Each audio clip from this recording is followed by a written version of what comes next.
Welcome back, Jeep Federation, where today we've done a brand new install on this Gladiator with the 4-pod brackets. These will fit the JLs and also the Gladiators. Really clean install. Does not touch the body whatsoever. It has basically rubber spacers where all the hole mounts are, keeping this floating off the body.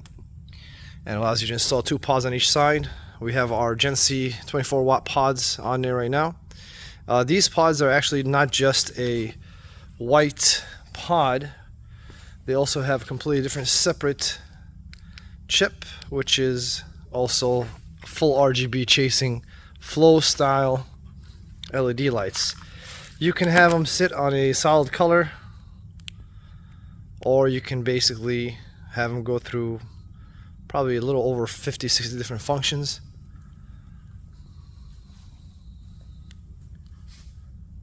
And as you can see, there's just endless amount of functions that you can go through.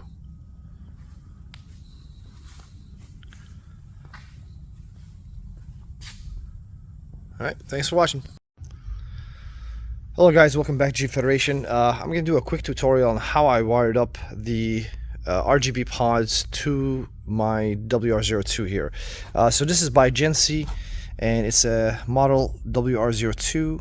And basically it's pretty simple. So what this allows you to do is, instead of having to run relays to the inside and basically install a button inside if you don't have one on your Jeep, then you can utilize this, and basically they'll give you a little remote control with 2 buttons, one for output 1 and one for output 2. So these pods have 2 different chipsets. They have the white and they have the RGB.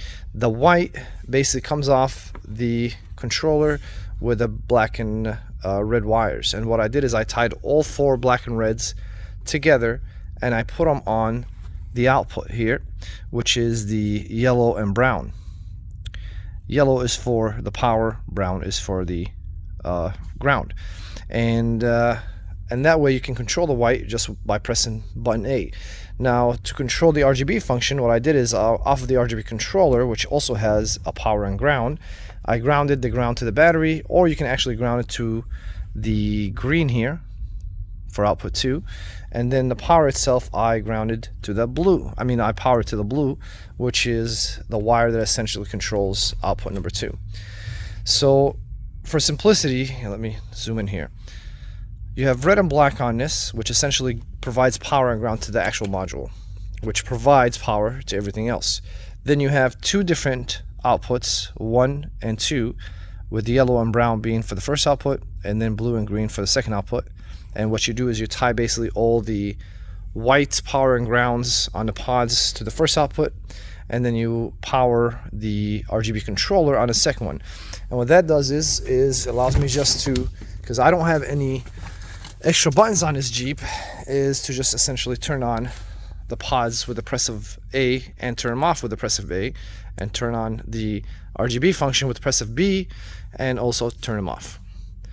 And what that does is allows me essentially to do all the installation right here. I don't have to actually pull in wires inside the actual vehicle and basically drill a hole to set up a button. But if you do have some auxiliary buttons for your Jeep, then you can actually tie them right over here, because I know they're usually mounted somewhere over here, and you can just tie to the original auxiliary buttons on your Jeep. Thanks for watching.